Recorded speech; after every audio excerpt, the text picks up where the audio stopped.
Hi, teacher friends. This is Mrs. Morrow. I wanted to make a really quick video to help anyone out if you were interested in making a virtual classroom.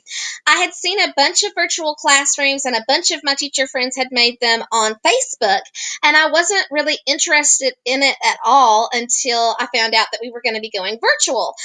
So, a big part of teaching for me is getting to know the kids and having the kids get to know me, and I do that by showing my personality in my classroom. And so I'm not going to have that with starting out virtual. So making a virtual classroom just kind of allows you to make a first impression with your kids so that they can get to know you just a little bit better. So what you are going to do if you are interested in making a virtual classroom is you're going to go to your Google Drive. That's what it looks like right here. And you're going to go ahead and click that plus sign, the new button. You're going to want to go to Google Slides.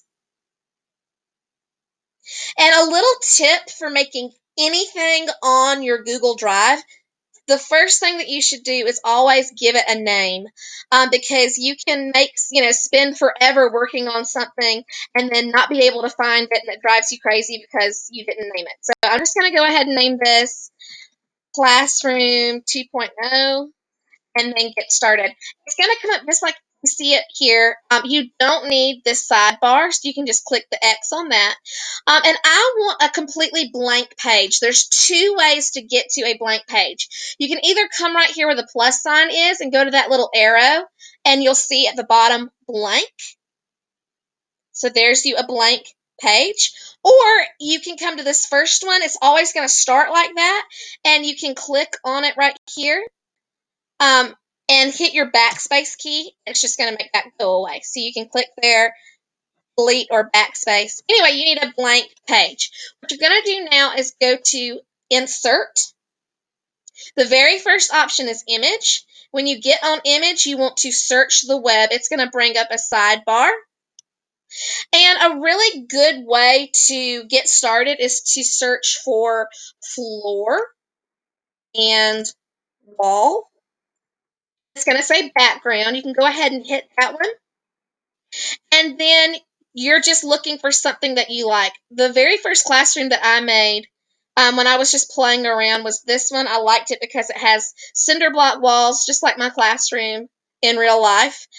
So now you're just going to use these little blue boxes, and you're just clicking on those boxes and then dragging with your mouse. You want to have this be your full screen, so you're just going to keep dragging it until you get your full screen. Now, there's your background, and everything else that you do, you're just going to be building on that background. So once you really find a background that you like, you're kind of halfway there, okay? Now, here's the most important thing for you to remember when you're doing your virtual classroom. When you're searching for things, you've got to add the word transparent, okay? So I want to have a chair for my room.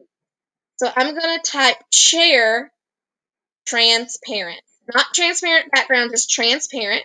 It's got to have a transparent background.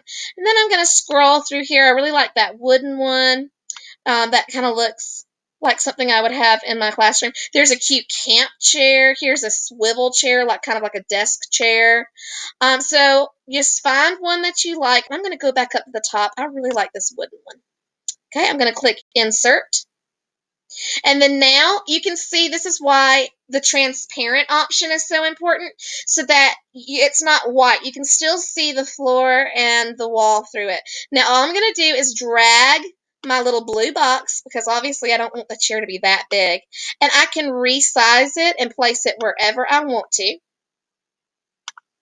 Now I'm going to want either a whiteboard or a chalkboard for my wall. So I'm going to say whiteboard, as I have one of those in my actual real classroom. Okay, come through here, find one that's nice and flat. I want to show you something too. I'm going to pick this one so that I can show you a little tip. So once this gets on here, I don't want this at the bottom, because it just doesn't, I don't like it. If you come right here in the middle of the screen, it says crop image. Once you click that, you're going to you're going to want to click on this little black line right here. Click, hold your finger when you click, move up. Let me show you. It's just going to It's like you're taking a pair of scissors to it and you're going to crop that image. Okay. Now I can grab my blue box and resize, and now I have a whiteboard. Move that wherever I want it. Let's see, another thing that I would have in my classroom is a bookcase. So I can say bookcase, transparent. Here's a whole bunch of bookcases, some that have books on them already. I'm going to make another video where I show you guys how to add links. So I don't want a bookcase that already has books on it because I'm going to add that myself. Okay, so you can really get lost on here just looking for all kinds of bookcases. Oh, this is kind of neat. Let me see how that looks. I love that. It looks like it's kind of European and it floats on the wall. That's really cool. So I'm going to put that right there next to my whiteboard, to my little bookcase.